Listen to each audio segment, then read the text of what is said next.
let's get into it. And I know that some of you have already watched this video from James O'Keefe, but I have not watched this video from James O'Keefe. So guys, let me know in the chat, who has seen this farewell address that James O'Keefe gave to Project Veritas staff? Let me know. But I want to watch the whole thing, and I'm going to kind of do commentary on it when I feel the need to, but it is about 45 minutes. So I'm hoping that we're going to be able to wrap it up hopefully like 6:15 or so, because I do want to be able to talk about the Oompa Loompas as well. Alex says, I have, and it's crazy. Excellent. If Alec the Potato is telling us that we have to watch this because it's so crazy, then we just got to watch it. All right, guys, let's do it. You know, we're here on President's Day. I wrote these so I could get the words right, you know, but it's obviously from the heart, and I wanted to do this in person with you all, not over a Zoom or Teams, and you know, he's going to film it. And these are intended just for the family here at Project Veritas.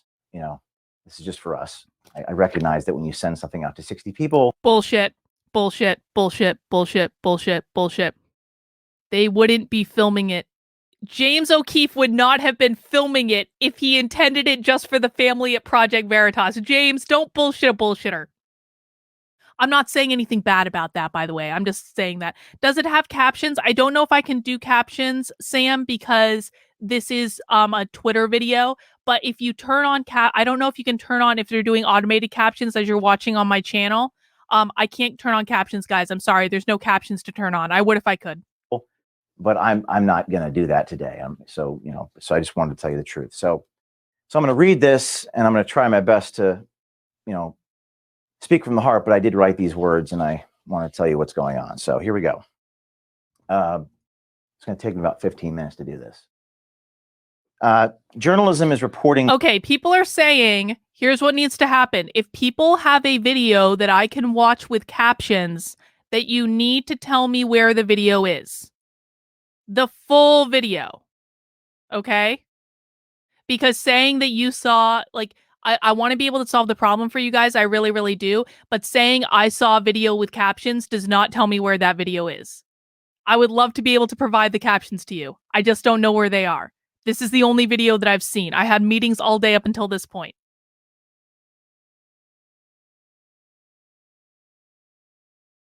Okay, Tim Pool has it on his channel. He has the whole video. Did he just put it up on his channel? Hang on. He just put the whole video up on his channel.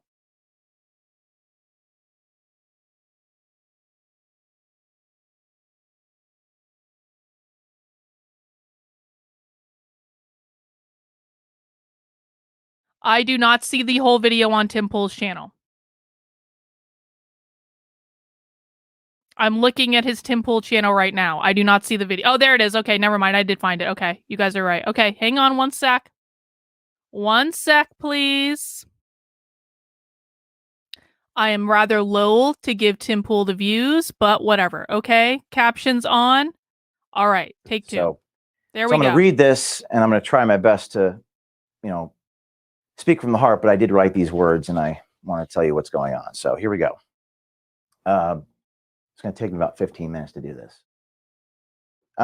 Journalism is reporting things powerful people want kept hidden for the wrong reasons, moral wrongs, bad behaviors, as journalists were the custodians of the public's conscience.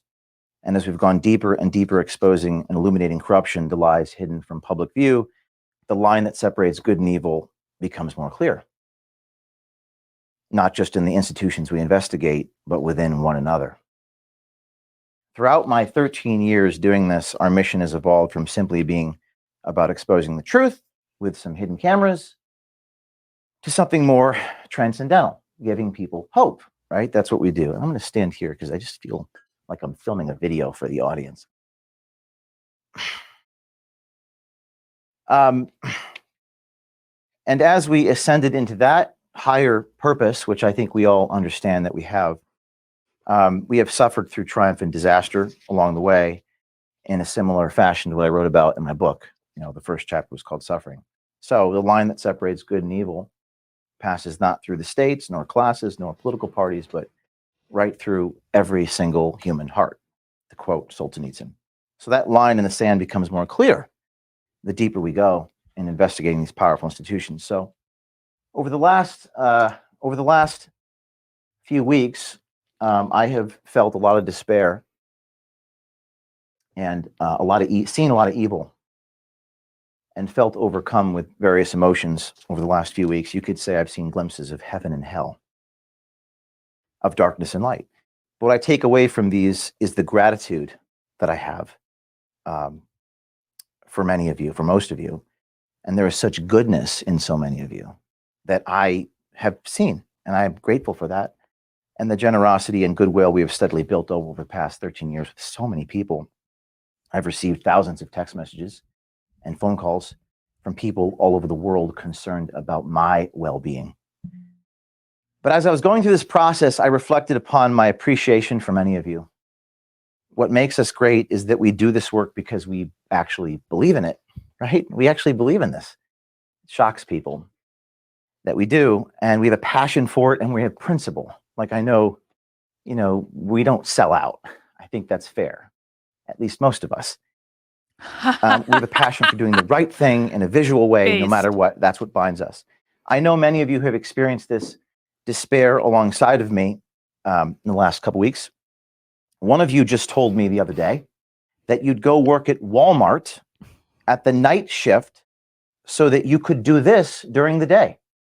That's what one of you said to me. I believe you. Rather than sell out. In fact, I know this is true for many of you, and many more out there who wish to be part of this. It's true. I remember back in the beginning, 13 years ago, when I had no money, I would have to use bubble gum, duct tape. I think you were around during that time. I keep looking at you because I've known you since Andrew Breitbart. And my grandmother's chinchilla, I literally had to place a Project Veritas sticker on a piece of cardboard that I ripped off from my dad's cardboard and stick it to a microphone at Radio Shack because I had no money to buy a flag mic. And this was after experiencing a meteoric high of the acorn story. I was up and I was down. And I was broke again. And I was arrested. And then crashed down to a meteoric low. Back in the carriage house, resorting once again to bubble gum and duct tape to achieve the NPR investigation that took us yet again to a meteoric high. I was so broke that I had to scribble my name and phone numbers on pieces of paper because I had no business cards. And so the saga continues. Back then, there were no employees and no budget. But I felt the same sensation this week. I feel the sensation right now. As Steve Jobs once wrote about being fired from Apple, the company he founded, quote, "The heaviness of being successful was replaced by the lightness of being a beginner again." Less sure about everything.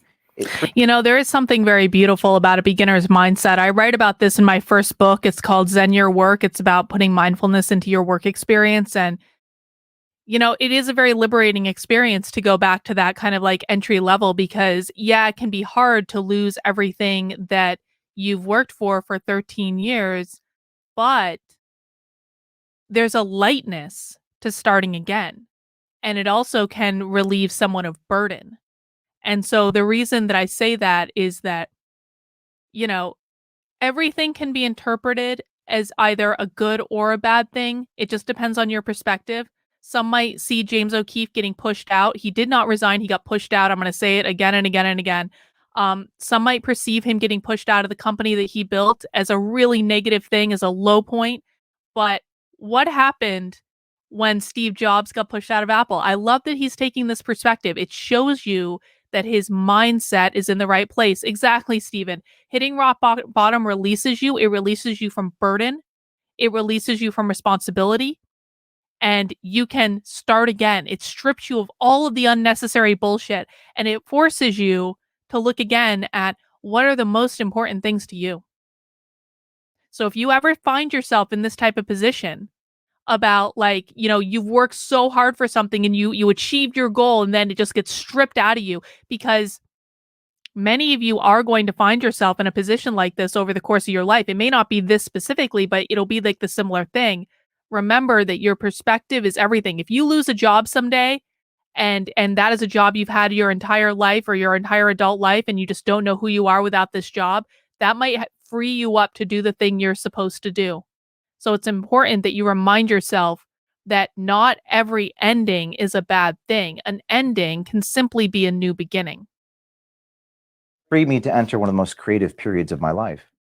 So back then I trudged on from the back of a stretch limo in DC, two guys, I was on federal probation, so I couldn't be there, but two of my volunteers dressed like Muslim Brotherhood fundamentalists armed with hidden cameras. Project Veritas was born again in 2011 for a second time. A couple of donors eventually became 100,000 donors present day, 13 years later. After almost a decade and a half of 85-hour work weeks, sometimes traveling 300 days a year, I am on the road, packing multiple meetings in a day, and plenty of blood, sweat, and tears, the likes of which I could never have possibly fathomed.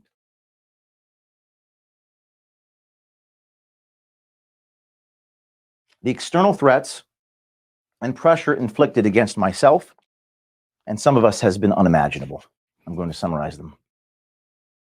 Handcuffed by the FBI on 2 separate occasions, 12 years apart, having my phones confiscated and private information leaked to the New York Times, being placed on effective house arrest for 3 years between May of 2010 and May of 2013, being sued dozens of times, being served 2 separate criminal grand jury subpoenas in New Hampshire in the last 10 years, getting pursued in a high-speed chase by a New Jersey education union official on Interstate 80 in Passaic, deposed many times, suffered through mediation with insurance companies where they had all of our emails.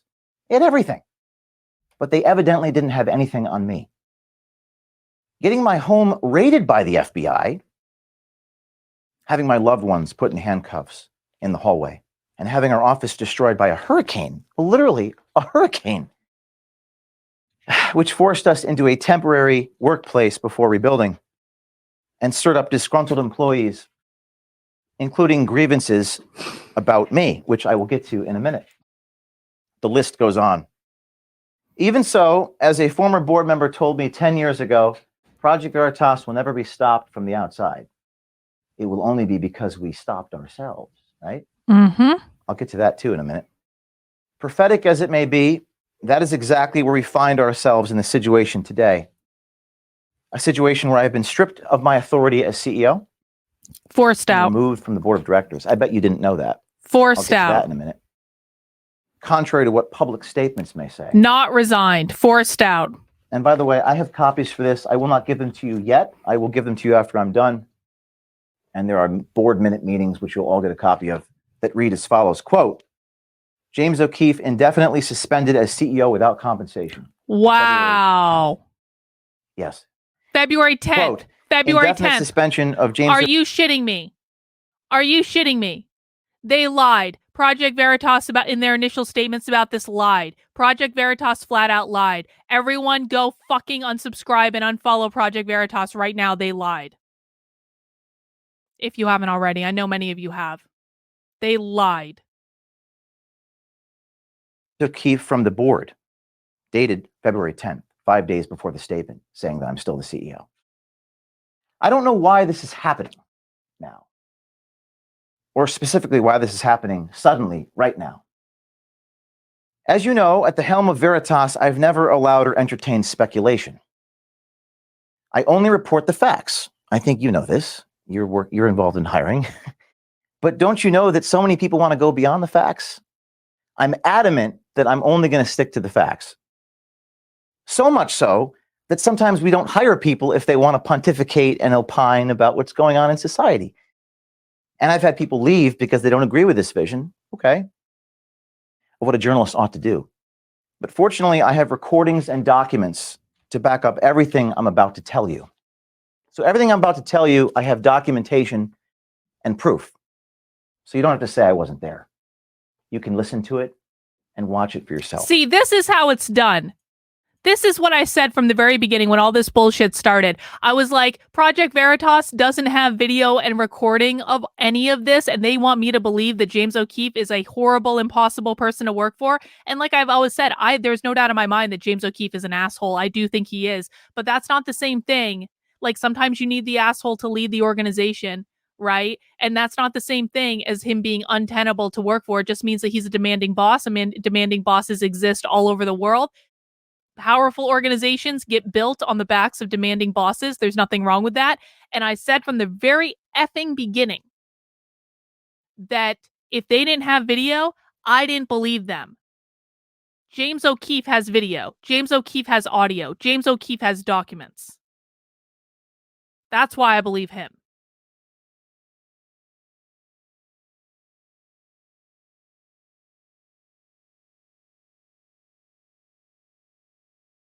So I'm about a quarter of the way through here. Bear with me. For the last 13 years, I've been the same person I've always been, probably better than I used to be. These are adjectives some people used: tough, hard charging, driven, creative, exacting. I have extremely high standards and somewhat disorganized. I don't ask you how your Thanksgiving was, okay? Or the names of your siblings, although a good leader probably should. I don't do that. I ask a lot of you, but I don't ever ask you to do anything I haven't myself done and continue to do. I haven't always been the most compassionate leader, and that is admittedly a fault of mine, something I need to work on. But I remember when I was back in the care. Most successful CEOs are not compassionate. What is happening, and for everyone who took my DISC workshop last week, you know this, James O'Keefe is a dominant style on the DISC profile. Basically what that means is he's a hard ass to work for, and he doesn't care about your feelings, and he's not going to make small talk. The vast majority of CEOs in this country have exactly the same profile as James O'Keefe does. It's just the way it goes. He is not any worse than the majority of people running businesses in this country. Maybe not warm and fuzzy, maybe not going to make small talk, maybe not going to ask about your family, but sometimes the asshole is required to build the business that needs to get built. He played the role he needed to play. Carriage House in the beginning, there was a journalist in the beginning, and he pointed this out to me. So, you need to be more compassionate, ask me about my life. And it hurt him that I wasn't more compassionate towards him. Personally, I told him it was difficult for me to change myself. But this experience stayed with me, and I always have known this about myself. I've tried to do a better job of that, but the truth is I've been very hurried, very busy, pressed for time every day, trying to pack in so much in a day. I think you all know this in meetings. I'm busy because I'm trying to get so much done in an hour, all the while moving at the speed of light to raise as much money, to hire more people, to take care of you guys in a fundamental way, although I may not be good at communicating the reasons why I am that way. I'm doing as much as I humanly possibly can so I could build this place out and do more. $22 million. And that's what we did every year, each year since 2010. Growing every year, sometimes doubling our revenue, doubling our impact.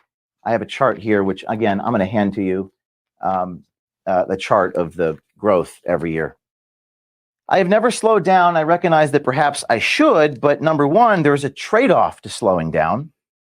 And number two, I need the right leaders around me in order to do that. Thank you, Nick. So along the way, there has been much turnover, replacing people with better people. This was painful to me and to many of you who witnessed it. But that has always been happening since day one. There was turnover 10 years ago when I had to fire a friend from college. Let's just maybe hold off on that until the end. So I'll make sure that everyone has a copy of this. And I don't intend to publish this. This is for you guys internally. I had 10 years ago, I had to fire a friend from Rutgers. That hurt me. It took me months to get over this. I never discussed this. I felt for him, but it was the conflict that ate at me, but I had to do it. See, leadership has a price, and results often come at a human cost.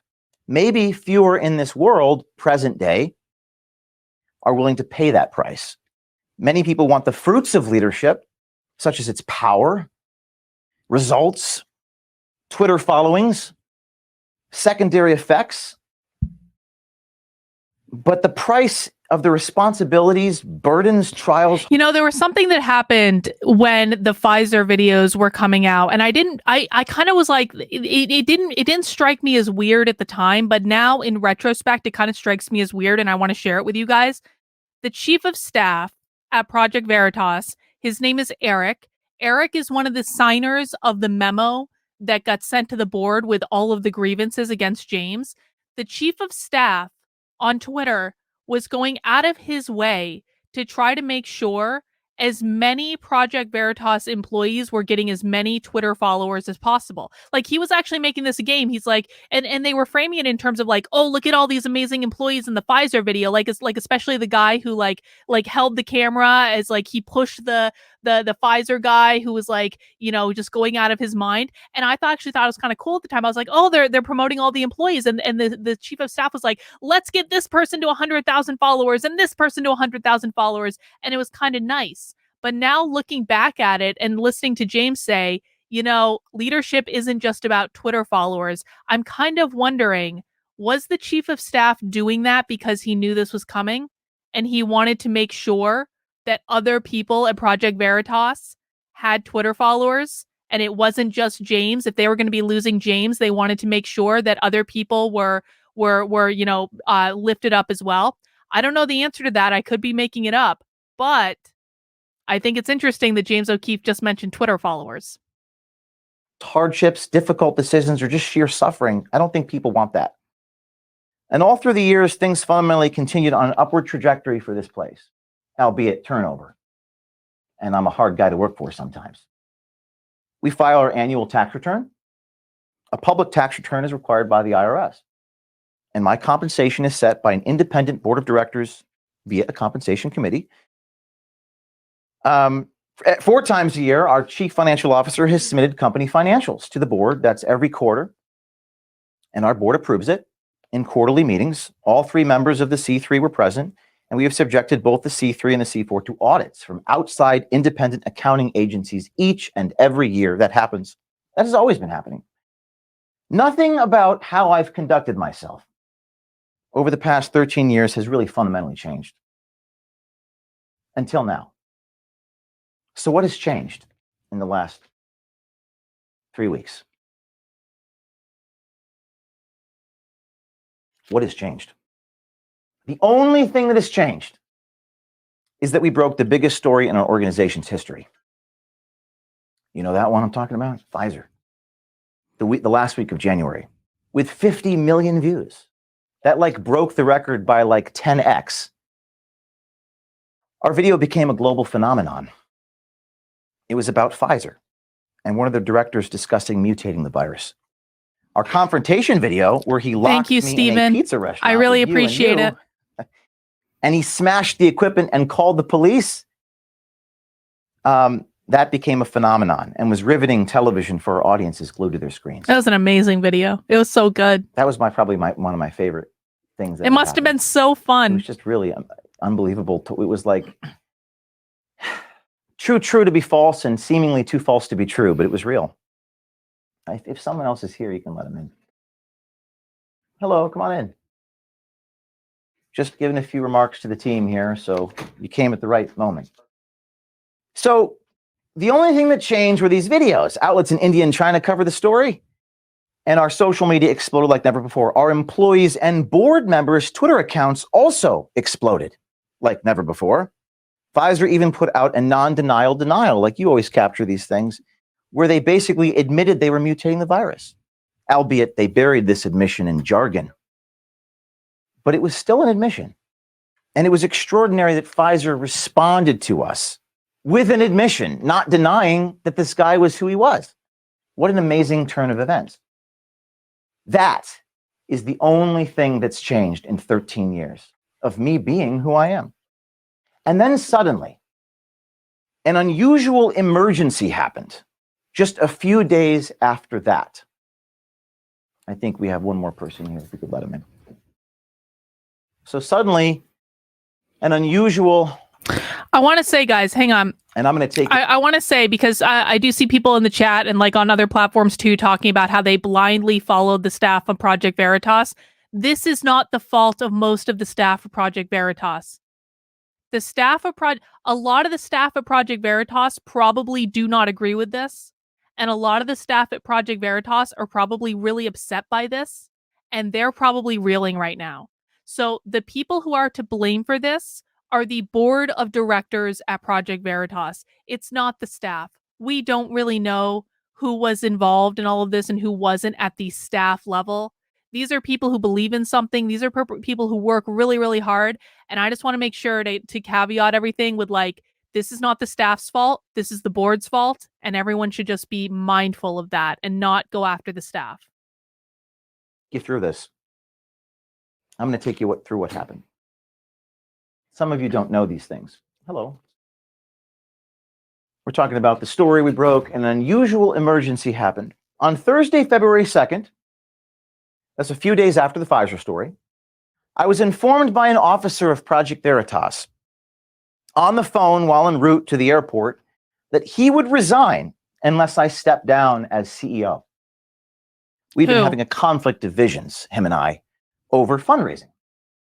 Are they in fundraising here? I guess no one from fundraising is here.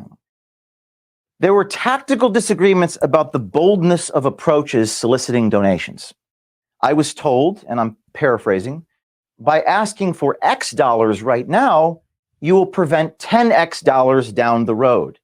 That advice ran contrary to everything I knew to be true in my 13 years of fundraising. But that conflict was even more fundamental and essentially boiled down to this. And my vision, I'm going to paraphrase Howard Rourke, the architect, quote, I don't build in order to have donors. I have donors in order to build. That's what I believed. And I felt like we had a conflict of visions. We don't measure our success only in terms of how much money we bring in. We measure our success in terms of our impact. Remember Acorn? I don't think I raised a single dollar off that. I had a stack of media coverage to the ceiling.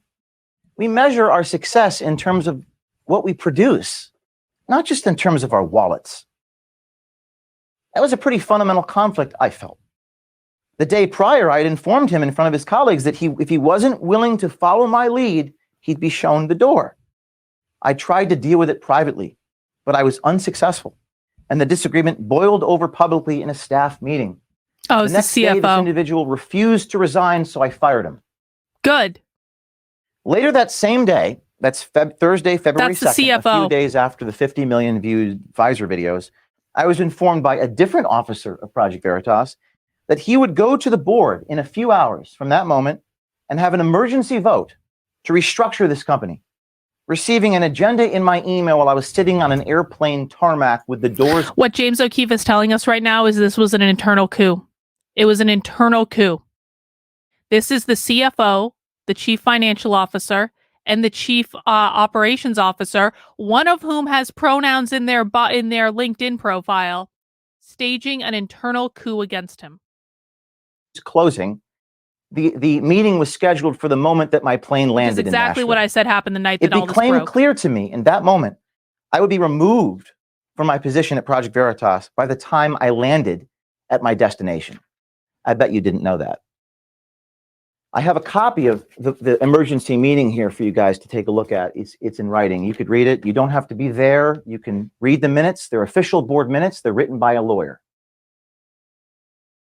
My first question on the phone to this guy, my colleague, as I was staring at this agenda when the stewardess was asking me to get off the phone, was, quote, what are we going to tell our supporters if I'm removed from my position? I think that's the first question. I had 100 questions, but that was the first one. My colleague, who is an officer of Project Veritas, responded by saying, our supporters wouldn't have to find out. Excuse me? Sounds like something you would get in the Claire McCaskill campaign. It sounds like something you'd expose. I was so shocked by this. And again, the stewardess was asking me to get off the phone. I guess you could say that I was in a state of complete shock. How would our supporters not be informed of such an enormous thing? It was a lapse in judgment so severe that it was itself a fireable offense to make a statement like that. It was a lapse in judgment so severe, it was impossible to hide my removal from my position at Veritas to anybody. As the CEO and chief fundraiser, I have to explain the context of my role to thousands of people. There is a fiduciary responsibility that the staff at Project Veritas has to the people who fund their organization.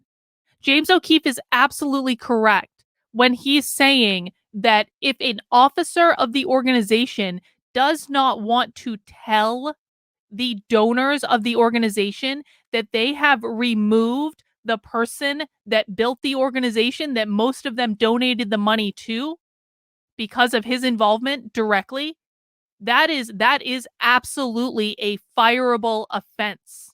100%. Thank you, Kristen. You were so right. $2 super chats. Carlin was right. Tip jar. Thank you guys for following the honor code. I appreciate it. People 300 days a year on the road while soliciting them for funds so that I can pay you. And I knew many of our supporters and donors would not like that change. If I was removed from the chief decision maker at the organization I founded, I share who we are, our vision, our structure, our strategy with everybody. In fact, hiding something so fundamental from people is something that we stand against in principle, particularly with the amount of scrutiny that we're under. The doors closed, the plane took off, but somehow, over the next few hours, I was able to convince the board to push this emergency meeting to that Monday, February the 6th. The very next day, and this is where things gets really bizarre. So fasten your seatbelts. The very next day, on Friday, this is now Friday, February 3rd, a board member reached out to one of our journalists and stated, quote, "You get a raise if there is a restructure without James O'Keefe at Project Veritas." I have a copy of the text message, and I'll give it to all of you. I've redacted the name of the journalist. The board member deleted the message, but not before our journalist took screenshots. Good trained journalist there. Good job, journalist. Yeah. On Sunday, February 5th, now that's Sunday, 2 days after the Friday, a board member requested my presence at his home. He informed me, quote, "You had nothing to do, James, with this Pfizer story," unquote. Perplexed by this, I took out my iPad and showed him a video of myself confronting the Pfizer executive, which had 11 million views on YouTube. He responded, quote, "But that was after the undercover video had already been done," unquote. I pointed out that the brave journalist, and many of you know who this person is, I'm not going to name anyone, who recorded the interaction was someone that I had to sit down over a year prior, remember, over dinner, for hours, talking off the proverbial ledge, insisting he take the long, arduous road to get the story about Pfizer. And indeed he did. There is an insane amount of training that must have had to go into Project Veritas journalists. And I don't know exactly how they do it, but I can only imagine that James O'Keefe is the person to personally train every single effing journalist that they have. Because what their journalists do is unbelievable. It really is. They have to know how to handle these situations impromptu. They have to be able to improv. They have to be able to think on their feet. They have to be ballsy as all get out.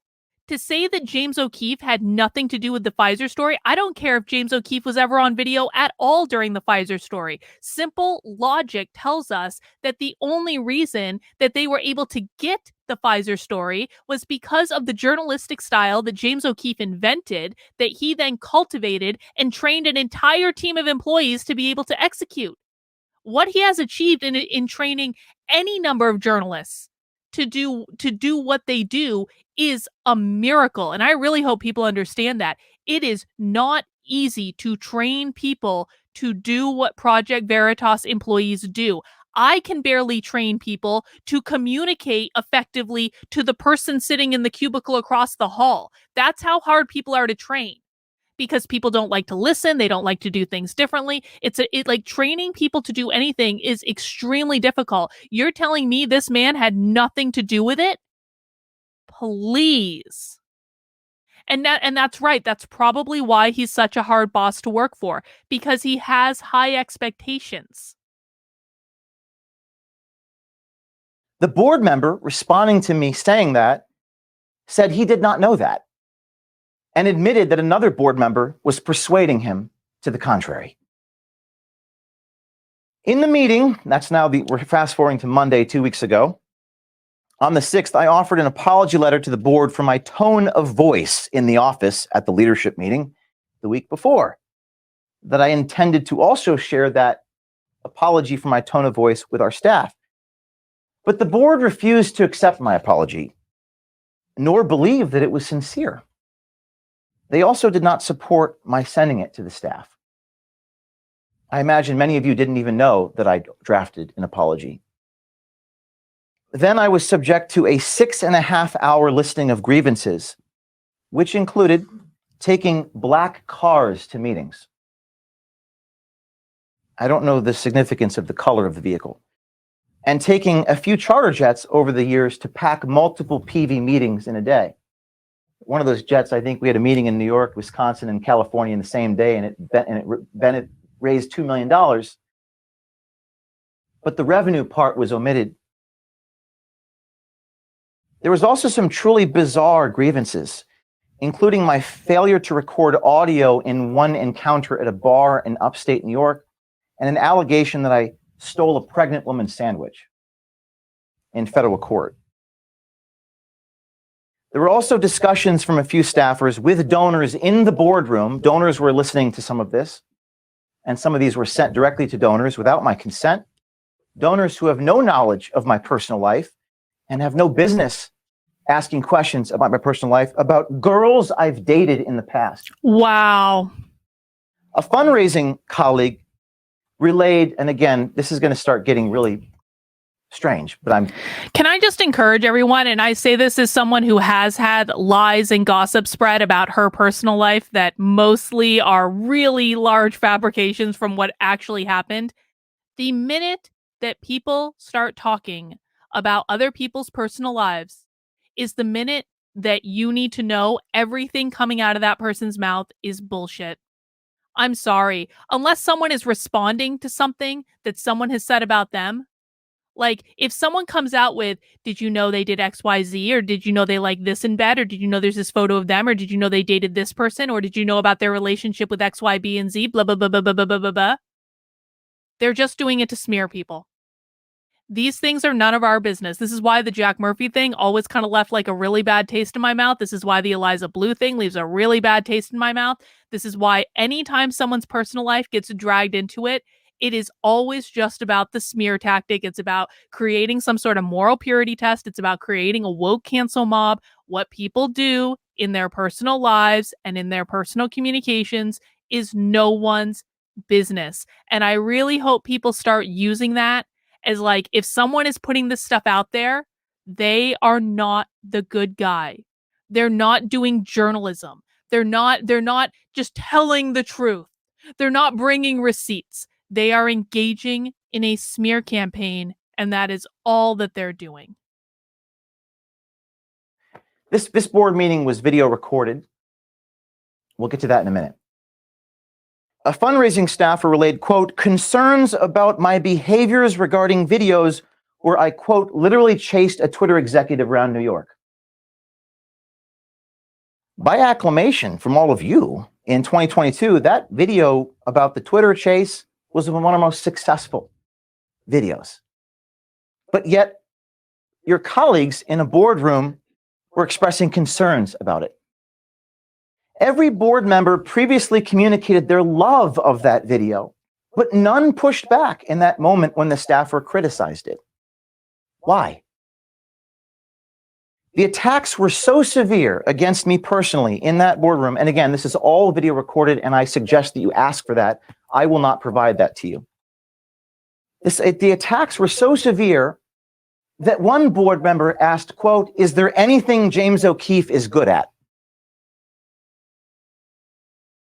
That's what your board member said.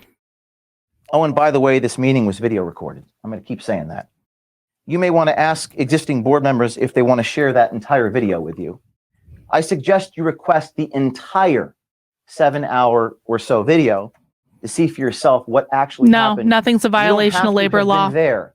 You simply need to Sadly watch the video. And he reports to a board. It's the way it goes. After the 6 hours, I was asked what I had to say for myself. I want to see the full video. Well, I will sit here and watch that whole thing. And then I was dismissed. Then, and I'm reading from board minutes drafted by lawyers who are taking a record of what the board members said and did, a vote was called to strip me of all of my authority and decision-making at this organization for half a year. That's 180 days. Again, it's in the board minutes. You'll have a copy of it. It says, quote, the CEO's ability to make these decisions. This is another example of Project Veritas lying because they never told us about them stripping him of his power for 180 days. And the executive director who issued the statement last week saying James has absolutely not been stripped of power. He's like they lied again too. Project Veritas, lying effing liars. Except for James O'Keefe. Suspended for 180 days with such power transferred to the executive director. The executive director reports to the board. The CEO is placed on leave for 2 weeks. Let's see, free men die free. Can the board be sued for fiduciary responsibility? I mean, I think they probably could be, to be really honest with you. I think that any donor that has given Project Veritas a very significant amount of money probably has a lot of cause to be really pissed right now. And I think that some of them actually did issue a cease and desist letter. So it is not out of the realm of possibility that Project Veritas's own donors are going to sue the shit out of Project Veritas for playing this game. And I hope they win, and I hope they give that money right to James O'Keefe. And the CEO's access to donors is restricted. So I can't talk to donors. I can't raise money. Let's see. Okay.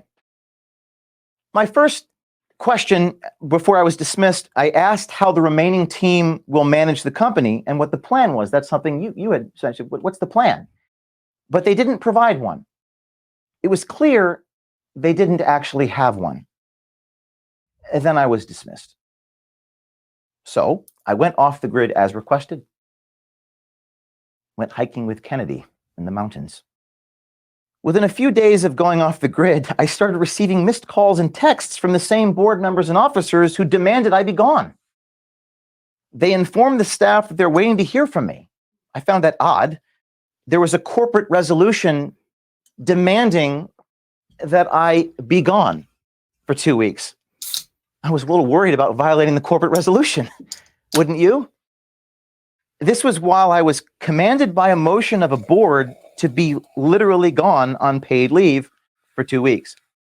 And then an officer at Project Veritas took a screenshot of my read receipts of text messages and distributed them to you, saying, quote, you owe your team a response, please allow communication. Wow. This was during the time when I was required.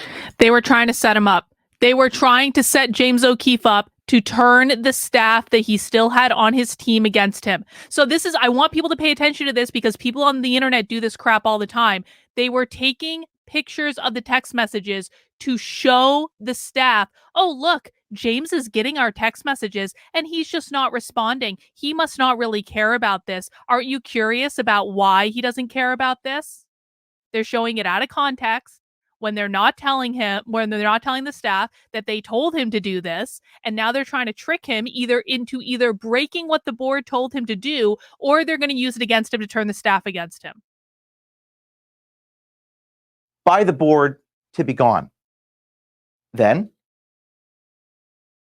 it's going to get stranger. Then, and again, I'm going to give you copies of all this. Then, on February 10th, you guys don't know what I'm about to tell you. Another board meeting occurred. Again, I'm gone. With the meeting's minutes reflecting that they had indefinitely suspended me from the board. By this time, they had stripped me of all of my authority as CEO. During the time I was on leave, they kicked me off the board. So I can't be a CEO if I have no authority. I can't make any decisions. I'm not allowed to access any donor names. I wasn't even sure what my job was or if I even had a job. God, the donors are going to be so pissed. Right now, I actually don't. I'm not sure what my job here is. In the board minutes, it says that I no longer have a paycheck and I'm indefinitely suspended from this organization. 5 days later, after that, on February 15th, a statement was put out by this organization's executive director saying, quote, James has not been removed from Project Veritas. Exactly. Lie. 5 days after they removed me from Project Veritas. James is the hardest working person I've ever met. Those who know him know he will not take time off unless forced to. Absent from the statement was the actions of the board to remove me from the board and remove me as CEO. I don't know why they omitted that part. Later on the 15th, the same day, while hiking with Kennedy, PV put a statement by quote tweeting a picture of me with him saying, "There is nothing better than enjoying a well-deserved vacation."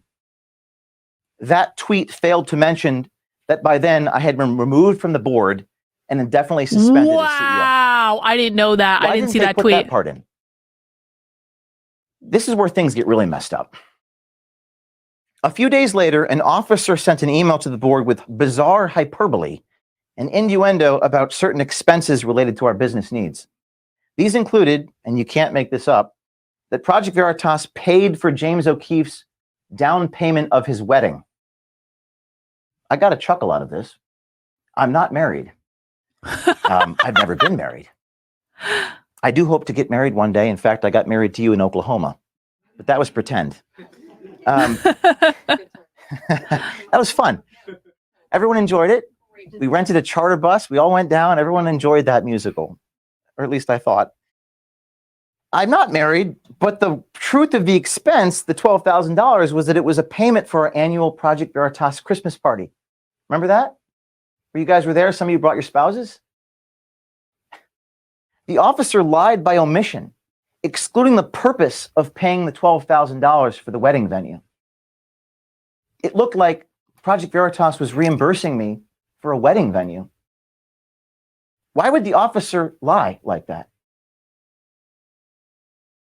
There were also, again, bizarre complaints, and this is where you come in, Asha, about taking too many trips to too many meetings over the course of a year. I think there were like 305 cars I had taken to meetings and donors and journalism assignments, including all the, quote, black cars taken from airports to various meetings. I have a copy of that, so you don't have to take my word for it. The officer stated to the board, this is on February 13th this week, that we should do things such as, quote, reschedule meetings. And the IRS would prefer Zoom meetings over in-person meetings. I'm going to let that sink in for a minute.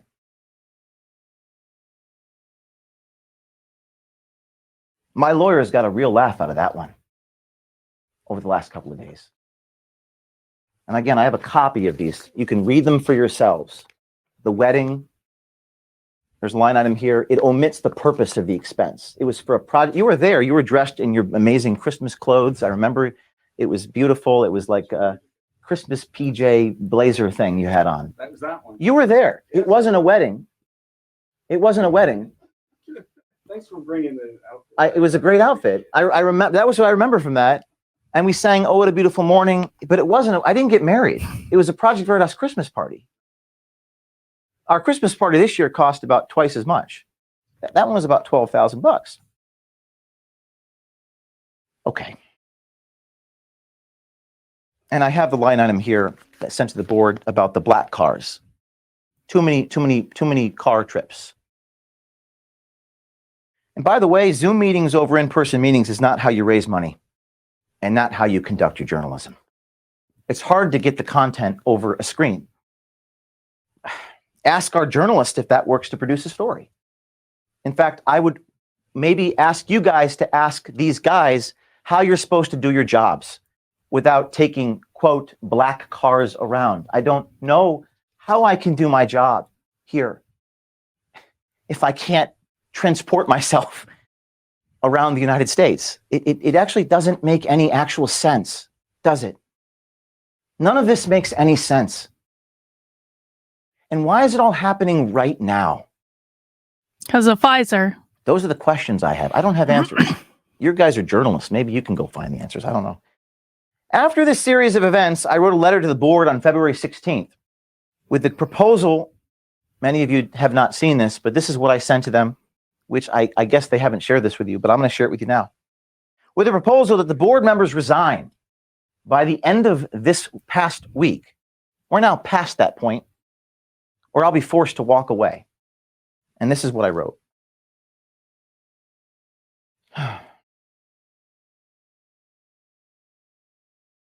Dear board, and I'm not going to provide the whole thing, but I'll provide the meat and potatoes. Over the last 2 weeks, I've carefully followed the board's directive to take a vacation and avoid contacting donors. Of course, donors called me.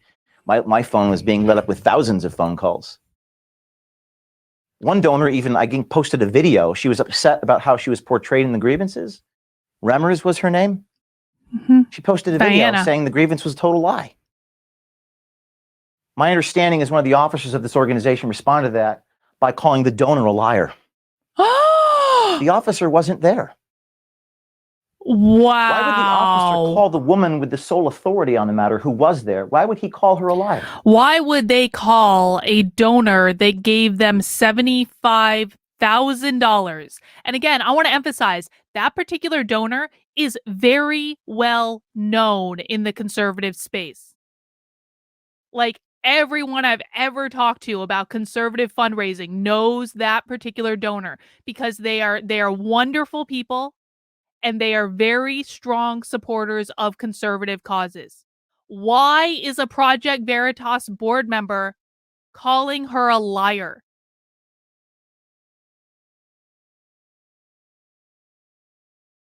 I don't know the answer to that question.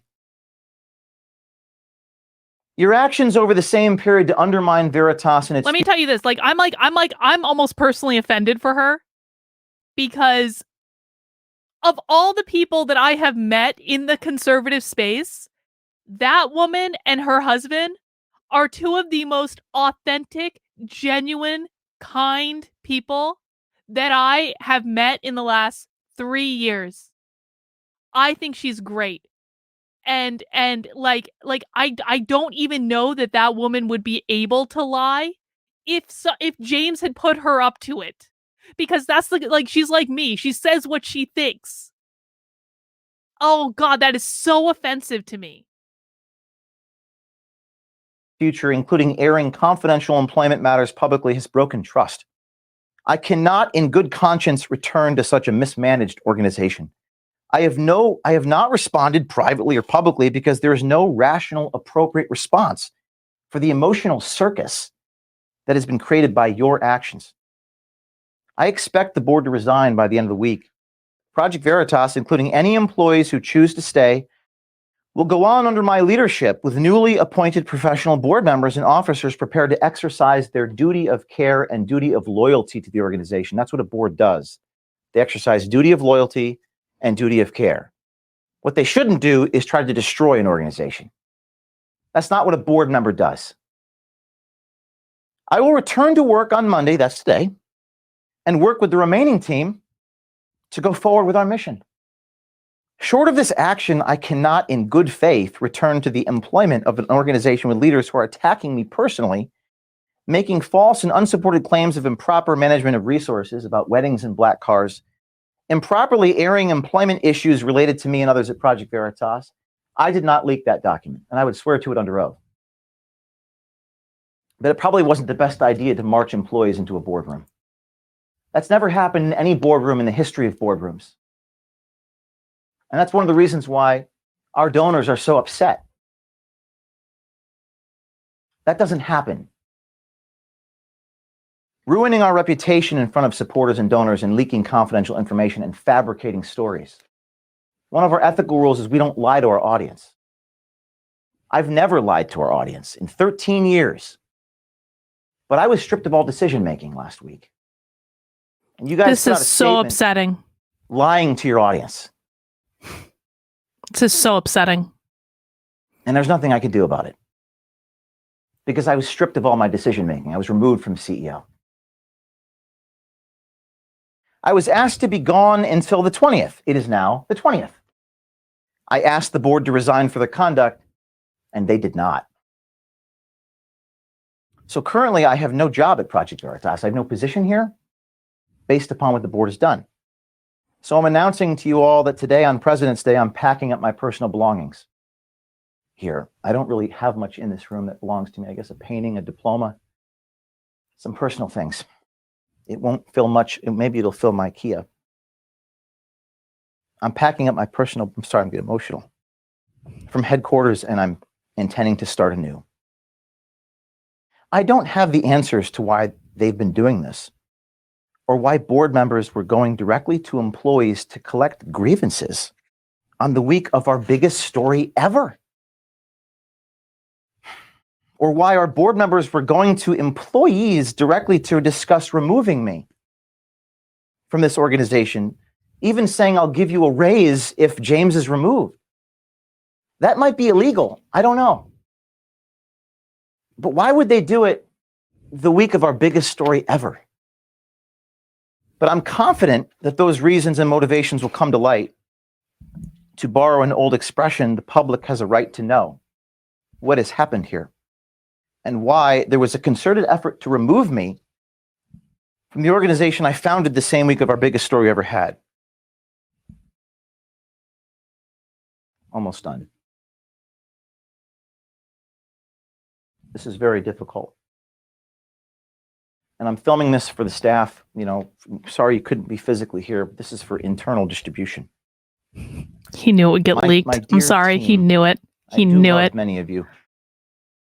I never said it, those words, but I'll say it now. I want to go back to the beginning of what I said and express how important so many of you are to me. How I still believe we have a long and bright future together somehow, some way.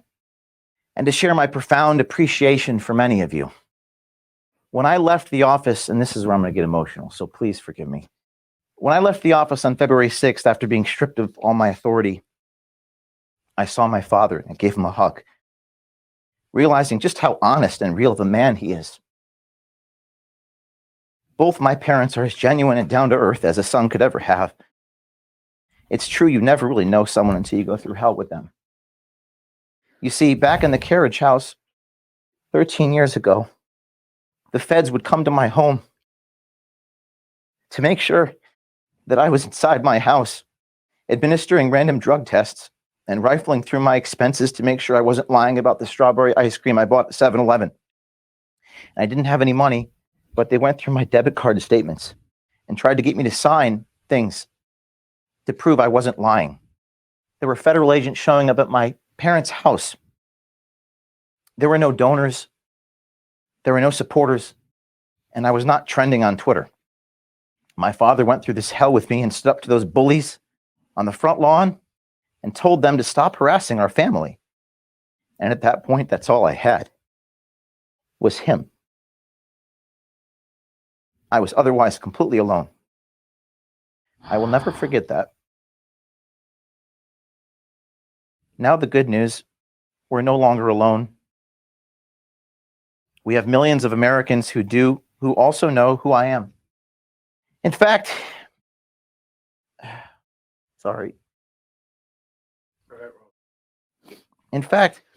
you have, and we all have watched their overwhelming support. They see the truth. They know who I am. I also know many of you know who I am, and you know what's right? You know, you're people of principle here. People in this room. And this now may be your moment of truth. One of you called me from a closet the day of the 7th after I was suspended, the day after I was let go, and you were crying. I never heard that tone before. I told you it was going to be okay. You were afraid of what was happening here. You said, this is really hard to take. I can't take this anymore. I told you that I struggled alongside you, although I wasn't physically there. I told you that I loved you. A number of us told each other that we loved one another. It was the first time I've shared that sentiment with a colleague. It was a very real moment, a very beautiful moment, a touching moment where we were bound together. Many of us were really bound together in that moment, and I was grateful for that. I recognize just how honest and real many of you are in your souls, that you are amazing people. We have some really amazing people here, with men with brass balls and women with the courage of a lion. And it really, what I drew from this experience is the gratitude that I have, for so many of you. And as I was going through this horrible pain, where I lost 8 pounds and couldn't sleep for 5 days. I was actually overcome with this amazing gratitude. True story. I was really feeling it, and I'm grateful for that, because I've experienced something I never have, because I saw the goodness in many of you that I did not previously see. So I amend the statement that I made in the beginning of this. The statement I made before was Veritas will never be defeated from the outside. It will only be defeated from the inside. That's actually not true. No, the only way to defeat us is if they take our spirit. And from the looks of things, many of us remain completely undefeated and unbroken. So our mission continues on. I'm not done. The mission will perhaps take on a new name, and it may be no longer called Veritas, Project Veritas. I'll need a bunch of people around me, and I'll make sure you know how to find me. And I'll quote when you invited me to New York City and did that little stand-up. How fitting that from Shakespeare, quote, "And this story shall the good man teach his son. We few, we happy few, we band of brothers and sisters." So with that, I'm going to collect my things. I'm going to load them into my car. And I hope to see some of you soon. Wow. That's it. Wow.